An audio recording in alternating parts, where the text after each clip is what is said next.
পরবর্তীতে সেটা এক্সপায়ার করে যে পাসপোর্টটা না হয়েছে সেটা ID, voter registration ID card, national ID কার্ডে যা নাম ছিল তা লিখতে হয়েছে। সেই কারণে সেখানে মিলন নামটি সংযুক্ত হয়েছে, ANM এহসানুল হক মিলন। তো দুইটি পাসপোর্ট একসাথেই ছিল, একটি আমার ব্যাগে আরেকটি আমার হাতে ছিল। প্রথমে হাতেরটা আমি দেওয়ার পরে তারা বললো স্যার তো এই পাসপোর্ট না, কিন্তু আপনার কম্পিউটার ইনফরমেশন চলে আসছে লেটেস্টে আসার আগে। সেই সময় একটা বিভ্রান্তি হয়েছিল, ভেবেছিলাম এইটাই বোধহয় বিভ্রান্তি।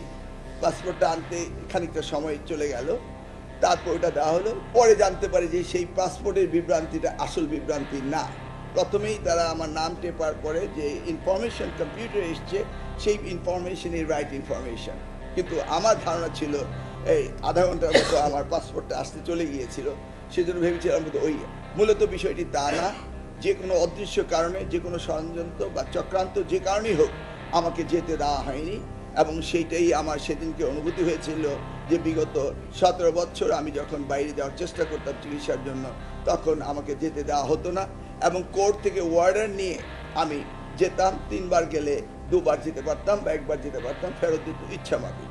তো তাৎক্ষণিকভাবে আমি আমার সেই পুরনো ওয়ার্ডারটি আমার কাছে ছিল, আমার টেলিফোনের গ্যালারিতে। আমি সেখান থেকে বের করে দিলাম যে this is my other documents. তখন ওনারা পরীক্ষা নিরীক্ষা করে বললেন যে এই ডকুমেন্টস তো পুরানো। কিন্তু আমিও পরীক্ষা নিরীক্ষা করে দেখলাম যে কোর্ট আমাকে যে অর্ডার দিয়েছিল 2019 সালে, সেখানে কোনো ডেট এক্সপায়ারেশন ডেট নেই। সেখানে এইটা ভ্যালিড ডকুমেন্টস। সেখানে বলা হয়েছে যে আপনি চিকিৎসার জন্য বিদেশ যেতে পারেন, বাধা দিতে পারে না। এটি আওয়ামী লীগ সরকার স্থানান্তরিত হয়ে ফ্যাসিস্ট সরকারের পরে এই সরকার এসছে, তাদের জন্য এটা কার্যকর। কিন্তু আমি সেখানে বলার পর তারা বললো স্যার এটা তো নতুনভাবে আপনাকে ব্লকেট দেওয়া হয়েছে, সেই জন্য আমরা অপারগতা কথা স্বীকার করলো। তো আমি এতটুকুই বলতে পারবো। আমাকে ইনফরমেশন জানার রাইটস রয়েছে এক, এবং আমার বিরুদ্ধে কোনো নিষেধাজ্ঞা দিলে এটা একটা ডিউ প্রসেস রয়েছে। আমি সাংবিধানিক আইন, দেশের আইন মেনে চলি, অতএব এই ধরনের কোনো প্রসেস মেনটেন হয়নি। এতে আমি মনে করি আমি হিউমিলেটেড হয়েছি, আমি হ্যারাসড হয়েছি।